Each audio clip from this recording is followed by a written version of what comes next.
Hello my dear students and welcome to today's class. The topic for the day, as you can see on your screens also, forests are lifeline. Okay, children, how are forests our lifeline? Forest is a lifeline because directly or indirectly, some way or the other, we are depending upon forest for many things, for our survival. The oxygen which we are breathing in, we get from trees, okay, and most of the trees, where are they? They are in forest. We get so many medicines, wood, herbs. Where are we getting from? We are getting from forest, and these forests, where do they grow? They grow in forest area. So forests are a lifeline. It is not, if I say forest is our lifeline, it is not incorrect. It is a very correct statement because directly or indirectly, some or the other way, we are depending upon forest for our survival. Fine. So start with the chapter.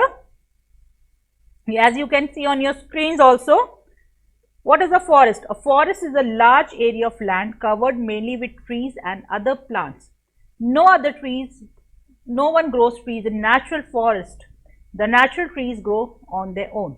They have variety of plants like trees, shrubs, herbs and grasses.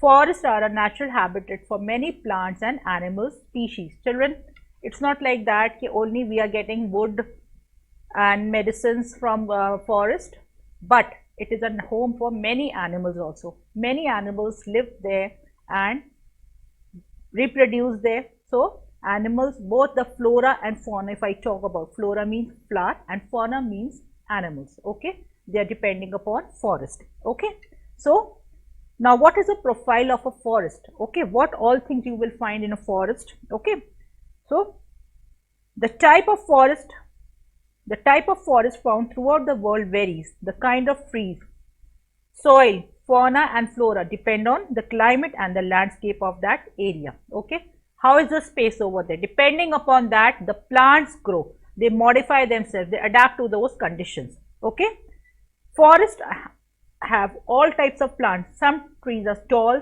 some are medium size and some are very short. Okay, because of this variation in size, plants growing in a forest can be divided into three distinct layers. First is canopy. As you all can see, what is canopy? Okay, what is canopy? Canopy is, if I say, the topmost branches of the plant. If I say this is like so many trees all growing together, wait. Okay, these are all trees growing together. The upper part, if I talk about of this part, it forms a canopy. Okay, the uppermost part of the trees, they form a canopy. How are they forming? They are not letting the sunlight enter into the forest. Okay, what do? They do not allow the sunlight to enter the forest. They are so dense. Okay, some trees, they are so tall and so dense, when during the day the sunlight is not able to enter that forest. Okay, so some trees grow so tall and spread out their branches, forming a roof. The branches of such tree comes together and completely shade the area from sunlight. This topmost layer of branches is called a roof or a canopy. Fine, children. Now if I talk about the second one, crown. Okay, crown. If you have observed trees, you will notice that branches do not start growing from the bottom where the stem starts. It's not necessary that wherever the plants, the stems start going from the, see, like if I talk about, this is a plant, okay, this is the soil, also this is root. Many plants branches start going from here only, but it's not necessary with all the plants. Some of the trees, if I talk about, the branches start growing from a very high level. Okay, the top part, from very top, the bottom part is all left. So if you have observed trees, you will notice that branches do not start growing from the bottom where the stem starts. The branches emerges at a certain height from the ground on the trunk of the tree. This branching point where the trunk gives out branches which form another layer of the forest is called the crown. Okay, what happens? The plant, it does not, the branches do not start going from the ground itself. It at a certain height, okay, it starts growing and it forms like a crown. Then understory. Understory. What is understory? The ground layer of the forest that is dense, moist and dark due to blocking of sunlight by the canopy is called understory. Okay. The plants which grow, they are very small plants which are covering the entire forest. As the trees form the canopy, the sunlight is not able to go inside. What happens? There are many plants which grow over there, and the places the places where this canopy is found is very damp, and the sunlight is not, the branches are so dense that the sunlight is not able to penetrate inside the forest. Fine. Now, what are the advantages of forest? Children, everything has got an advantage and disadvantage of its own. Okay. So, if I talk about the advantages of a forest, first is taking in carbon dioxide. As you all can see on your screens also, take in carbon dioxide. Every time we are breathing, not only humans but plants also, animals also, all living organisms, they breathe out also. Breathe in and breathe out. So, okay. So, what are we breathing out? We are breathing out carbon dioxide, and this carbon dioxide is used by the plant in the process of photosynthesis. Okay. So, this is the reason why these forests are also called the green lungs, because they are, what are they doing? They are taking the carbon dioxide from the air. Fine. Then they provide shelter to many wild animals, as you all can see on your screens also. First I have told you, take in carbon dioxide. Second is gives out oxygen. Okay, what is happening? During the photosynthesis process, what are they giving out? They are giving out oxygen, which is utilized by all the living organisms. Okay. Now, third is provide shelter. Okay.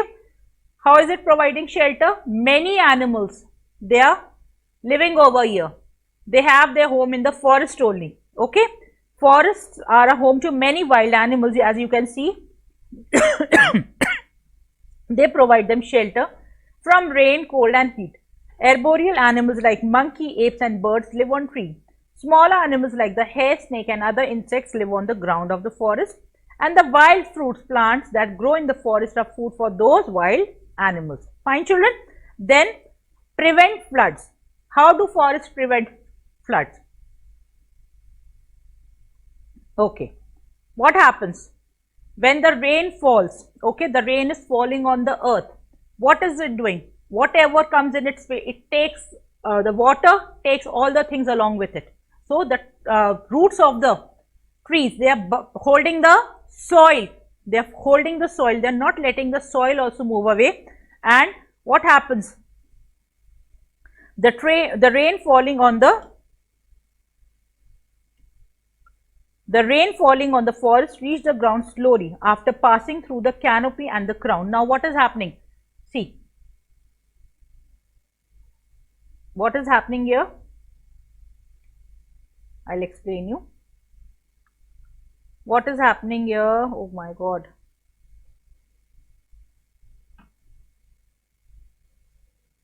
All this rain is falling, okay, and here lot of trees and everything are here. It's not working properly. Okay. The rain falling on the forest reached the ground slowly after passing through the canopy and the crown. This prevents the rainwater from collecting on the forest floor.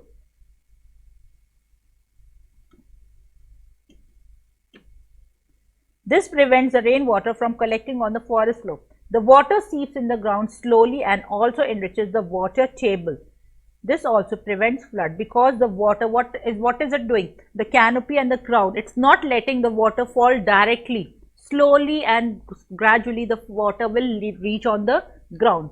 And what is happening once it is reaching the ground? There are so many plants which are observing. So, a condition of flood is not created in such places, and it helps in the prevention of floods. Now, prevention of soil erosion, as I told you, because the roots of the plants, they are binding the soil particles, and it's helping in is helping in soil erosion. Soil erosion does not take place where plants are found. Okay. The roots of all the plants and trees growing in forest hold the soil in its place. It makes soil erosion by flowing water or to wash away the soil difficult. The tall trunk of the trees acts as barriers against strong winds. They slow down the speed and force of the wind, thus again preventing soil erosion by wind. Not only by water, but by wind also. When the wind is blowing very fast, what is happening? It is striking the trees, okay, the canopy, the crown, okay, and once it is reaching the earth's surface, the speed of the wind decreases, okay. So that way soil erosion is not there either by water and by wind. Fine, children.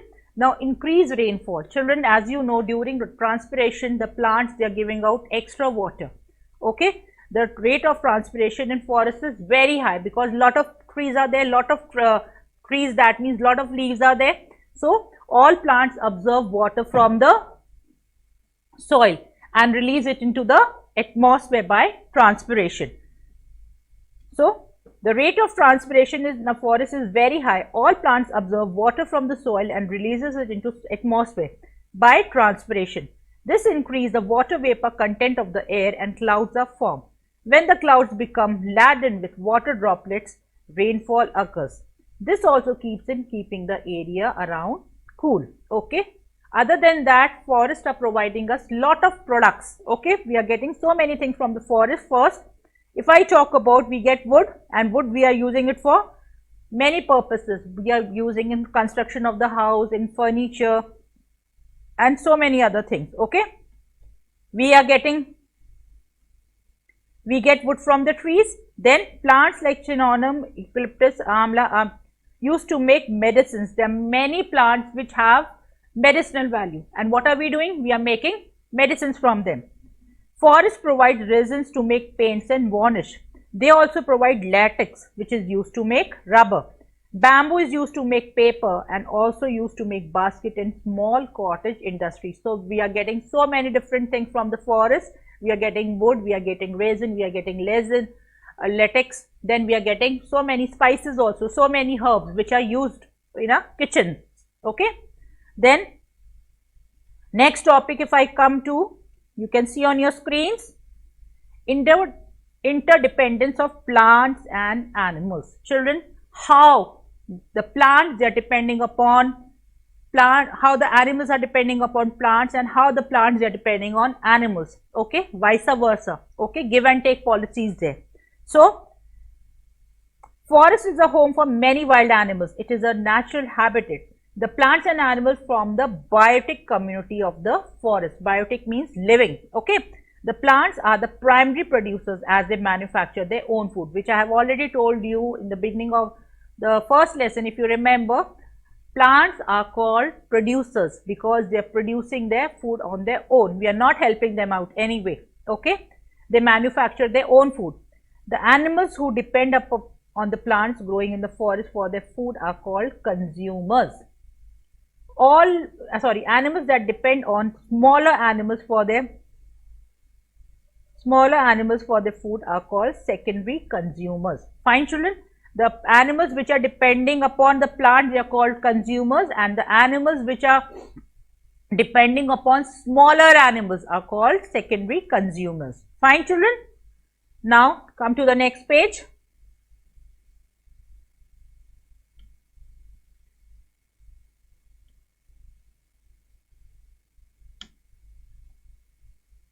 Okay, if I talk about, now next one, okay, here you can see on the next page a food web or a food chain. What is a food web and a food chain? What is a food chain? If I talk about food chain, it's very simple. What are we doing? So if I say I'm eating I'm a non-vegetarian and I take meat of a goat, okay. What is the goat eating? Goat is eating a plant, okay.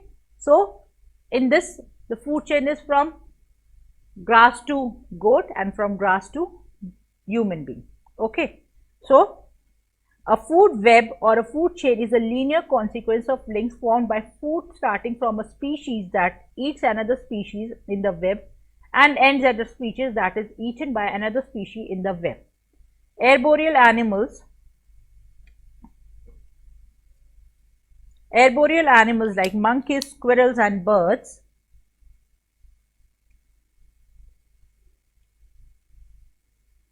Arboreal animals like monkeys, squirrels and birds that build their nest on trees depend on the trees for their shelter. When animals and plants die, the dead remains are decomposed by organisms like bacteria and fungi present in the soil. Okay. Once the animal dies, what happens? It is left in the soil and there the body starts decomposing. The nutrients released from the body of animals after decomposition enriches the soil, which is turn helps in better growth of plant. Some animals, birds and insects help in pollination by carrying pollen from one plant to another. Squirrels gather nuts and hide them underground for a storage. Some of these nuts and seeds germinate to form new plants.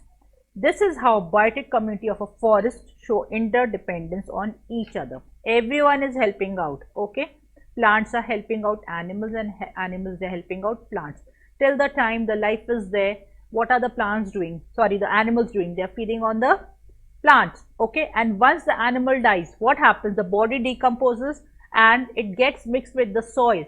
The nutrients the nutrients that are there in the dead body, they are consumed by the plant. And what happens once they consume? They are giving out they are helping in proper growth of the plant. Okay. Now come to the next one, deforestation. Next topic is deforestation. As you can see on your screen, what is deforestation? When we are cutting lot of trees at one go, okay? Mass cutting of trees is known as deforestation, okay? Deforestation is a mass cutting of trees to supply various needs of human beings, okay? Who are cutting the trees? Only humans are doing that for our own selfish motive, okay? What are we doing? We are cutting down the trees and that too at a very fast speed, okay? Stop cutting before it's too late. We say forest is a dangerous place to roam around in, but do you know forests help in survival of many organisms including human beings. We all, जब भी हम animals का forest का सोचते हैं, what comes in our mind? A very dense place where you will find lot of wild animals, and if we are going to enter that forest, we may be killed by some the other wild animal. Okay, but children, that is true, but at the same time, as I told you, everything has got an advantage and disadvantage of its own. Okay, so what are the consequences of deforestation? अगर हम सारे पेड़ एक साथ काट देते हैं, what happens? What are the results of that? Okay, without the roots of plants and trees growing in the forest, the soil gets exposed to wind and flowing water. They wash away the soil and all the nutrients with them. This is called soil erosion. Okay, then natural resources like wood, medicine and various products that we get from the forest will no longer be available to us. Okay. Most important consequence of deforestation is a drastic change in climate. Okay. When there would be no trees, the temperature would be rising at a very high speed. Okay. There would be no rainfall. The earth would be a very warm place to live in. Okay. Without forest cover, which is the sink of carbon dioxide, the amount of the gas will increase in the atmosphere. Being a greenhouse gas, it will aid in global warming. That I told you just now. Animals will lose their natural habitat. No forest. Now for animals, they won't be having any place to live in. What will they do? They will start moving towards the cities. Okay. Rainfall pattern changes due to deforestation. Okay. Then, due to less trees, the percolation rate of water will decrease because the water won't be there. The water level will go down. Okay. Fine. So, how we should conserve forest, that is very important. Okay. First is, you can see on your screens also, how are we going to conserve forest? First is AFforestation. What is AFforestation? AFforestation means growing more and more trees. Okay. AFforestation is the practice of growing trees on a large scale. Okay. We should not cut trees, but in fact we should plant more and more trees. Then prevent overgrazing. what do? We take our animals, the grass eating animals, to the land, to the areas where which have rich green pastures. Okay, okay, we should take them, but we should not allow overgrazing. Okay, grazing by cattle is in a particular area for a long period of time should not be allowed. It sometimes here, sometimes there. Not only we should not stick to one place only. But every time we are going taking animals but at a one place, and every time they are grazing over there. Okay, we should keep on changing the places also. Okay, fine. Then prevent illegal logging. Illegal cutting of trees to fulfill the needs of humans should not be allowed. It. We humans are very selfish. For the sake of money, we will do anything. And what are we doing? We are cutting down the forest. Why? Because when the forests are cut, we get land. We get lot of trees which we can buy, which we can sell, and we can sell them at a very good price. Okay. So illegal cutting of trees should be banned. Even today in remote areas, villagers cut down trees and sell the wood at high prices to buyers from various markets. Okay. Then next one, prevent forest fires. A single forest fire may wipe out an entire forest. अगर जंगल में एक जगह आग लगी ना, तो what will happen? It will burn the entire forest. In case, what should we do? In case there is a fire in the forest, what should we do? See, I'll explain you. This is all forest. Okay, all trees are here.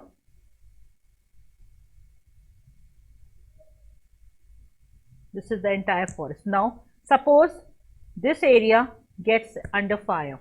Okay, this area gets under fire, and what will happen with wind? It will start, the fire will spread to the entire forest. Now, what should we do? We should clean up the middle part or some part of the forest, so that when there is no medium of anything, nothing is there, the fire will not pass to the other trees. If we cut down all these trees and this, what will happen? The fire will stop till here only. It will not spread. Why? Because there is no medium now. There is nothing for the fire to pass on. Okay, fine children. Now, next one, planned cultivation. Okay, entire forest should not be removed from the cultivation of crops of agriculture. Cultivation should be planned to maintain the forest and the agriculture fields at the same time. Okay. Then reforestation. What is reforestation? Reforestation is the growing of plants in an area where a forest existed in the past. This practice should be followed everywhere. Reforestation क्या होता है? In the past, if there was a forest and it has been cleared out, so what we should do? We should start the forest again there. We should plant the trees. And children, remember, we do not, every time we do not go to the forest to give them to plant the water the plants. We do not go to plant the trees. They grow on their own. We should not disturb them. Okay, fine children. So with this we end the chapter. Please go through the chapter properly, so that in case there is any problem, you can solve it out on your own. This chapter is very easy, trust me. Go through the chapter once again. Thank you.